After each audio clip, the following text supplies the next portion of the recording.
कर रहा हूँ टाइगर जयराम महतो का। और यह स्थान जहाँ बताया जाता है झारखंड राज्य के गिरिडीह जिले के नक्सलियों का मांद का क्षेत्र पीरटांड़ खुखरा, यहाँ पर क्रिकेट खेल का मैदान है, वहाँ पर पहुंचे हुए हैं और शाम का वक्त भी है। आइए उन्हीं से जानते हैं क्या उद्देश्य है युवा वर्गों के लिए, क्षेत्र के लिए, गिरिडीह के लिए, राज्य के लिए, क्या संदेश रहेगा युवा वर्गों के लिए। उसके बाद हम लोग आगे भी सवाल करेंगे इनसे। बताइएगा सर। देखिए बीते सबसे पहले आप कांडे गिरिडीह चल कर आए हैं, आपका धन्यवाद। लोकतंत्र के चौथे स्तंभ में जनता की आवाज है। आज 2 सालों से हम लोग एक जन जागृति के तहत एक अभियान चला रहे हैं, जो गांव-गांव जाकर जो गांव में त्रुटियां हैं जिस कारण हमारे गांव के लोग पिछड़ रहे हैं, अपनी सामाजिक विचारधारा से पिछड़ रहे हैं, उन चीजों पर हम लोग काम कर रहे हैं, उन चीजों पर हम लोग एक चेतना जगा रहे हैं। तो चूंकि ये नक्सल प्रभावित क्षेत्र है और मेरा मानना है अगर नक्सल प्रभावित क्षेत्र है अगर समस्या का निदान करना है तो सरकार को भी पहल करनी होगी और जनता को खुद भी पहल करनी होगी। जनता को पहल क्या करना होगा, आपको शिक्षित होना होगा, और जब आप शिक्षित होंगे तो सरकार को पहल करना होगा कि उसे रोजगार से जोड़ना होगा। और सबसे महत्वपूर्ण बात है कि देश के प्रधानमंत्री भी कोटी आए थे, क्योंकि आप नक्सल प्रभावित क्षेत्र में उस पर अगर बात नहीं करेंगे, आप कोयला क्षेत्र में कोयला पे बात नहीं करेंगे तो कहीं ना कहीं आप स्वतंत्र अपने आप को नहीं कर सकते और ये नक्सल का मान कहाँ भी जाता है। तो प्रधानमंत्री का मैंने एक स्टेटमेंट सुना, वो नक्सल को कंट्रोल करने की बात कह रहे थे। अच्छी बात है, सबको स्वागत करेगा कि अगर नक्सल का कंट्रोल करते हैं, लेकिन मेरा मानना है कि नक्सल अगर कंट्रोल करना है तो वो ग्रीन ऑपरेशन जैसे अभियानों से नहीं, सामाजिक न्याय की व्यवस्था से। जैसे अभी टाटा की उदाहरण लें, आज अगर झारखंड की बात करें तो उसका अनगिनत एकड़ जमीन उन्होंने जबरन प्रशासन के बल से दबंग अंदाज में कैप्चर करके रखा है। तो सामाजिक न्याय का मतलब है कि आप पहले उनको बोलिए कि जिन जमीनों पर आपका उद्योग खड़ा नहीं है उनको रैयत को वापस करें। मैंने एक कंपनी का नाम लिया, ऐसे मल्टीनेशनल मुझे लगता है हजारों कंपनियां झारखंड में हैं। और झारखंड में जो नक्सली बनने का बैकग्राउंड है वो जमींदारों का उस समय का दौर है जब वह किसी को मदद करते थे, 10 रुपया 5 रुपये मदद करते थे बेटी की शादी में, पापा के भोज में, और उसको सूद में ढालते 2-3 पीढ़ी तक वसूलते थे और फाइनली उसको अपना जमीन देना पड़ता था। और ये अगर पीरटांड़ की बात करें तो वही कारण था। मैंने 2002 के आसपास हिंदुस्तान पेपर में पढ़ा था।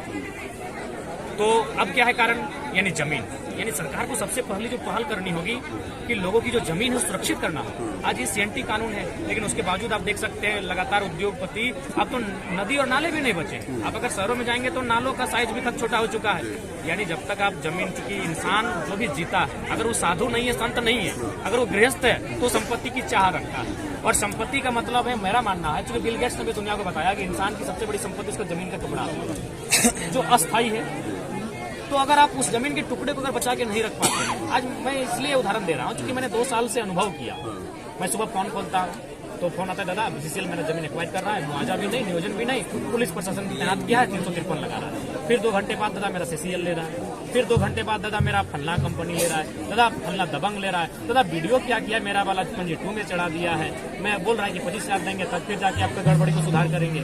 यानी मैंने जो देखा 2 साल के अनुभव में, अपना अनुभव कर रहा हूँ, हो सके मेरा अनुभव कुछ त्रुटि भी हो सकती है मेरे अनुभव में, लेकिन मैंने जो अनुभव किया 2 साल का झारखंड का, उसने मैंने ये पाया कि अगर झारखंड में अगर जमीन संबंधित समस्याओं का समाधान कर ले तो कम से कम 25 to 50% लोग खुशहाल हो जाएंगे। जमीन संबंधित ही नहीं, इसके अलावा युवाओं को रोजगार चाहिए, पुल पुलिया सड़क, काफी समस्याओं का अंबार है। कैसे होगा समाधान जो है? उसके लिए सबसे पहले अगर आप बात करें तो मैं महाराष्ट्र गया, मैं बेंगलुरु गया, और जब वहाँ गया तो केवल मैं यह नहीं कि लोगों से अपने भाषण को रखने गया, जब मेरा सभा समाप्त होता था बाकायदा मैं उनसे चर्चा करता था। सबसे पहले मैं वहाँ गया, एयरपोर्ट बन रहा था, जमीन अधिग्रहण हुआ। मैंने उनसे पूछा कि आपका क्या जमीन अधिग्रहण करने की पॉलिसी क्या है? मैंने कहा कि वो बगल में दिख रही इमारत उसमें मेरा नहीं है।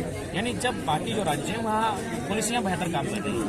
पुलिस की बात करें, आज देखिए सही बात है, आप अगर गुजरात में जाते हैं तो साफ शब्दों में गुजराती भाषा का मैंने हरता है, बंगाल में जाते तो बंगाली भाषा का हरता है, तो आप उड़ीसा में जाते तो उड़िया भाषा का हरता है। लेकिन झारखंड को एक ओपन बाजार बना दिया, यहाँ कोई बैरियर नहीं है। आप जातीय आवासीय बना लेंगे फर्जी तरीके से, आप जब भाषा का बैरियर नहीं है तो कोई भी ऑल ओवर इंडिया का यहाँ की सीटों पर बैठता है। और इससे क्या होता है कि इस चीज को सभी को स्वीकार करना होगा कि झारखंड जब बाद में स्टेट बना है, डेवलपमेंट भी बाद में होगा, मेंटलिटी का विकास भी बाद में होगा। और ऐसे में अगर हम, चूंकि हमारा पड़ोसी राज्य एक तरफ बिहार एक तरफ बंगाल, मैं उसी से कंपेयर कर रहा हूँ। अगर बिहार की बात करें तो वहाँ रामधारी सिंह दिनकर यानी विद्वानों की धरती, अगर बंगाल की बात करें तो नोबेल विजेता रविंद्रनाथ टैगोर।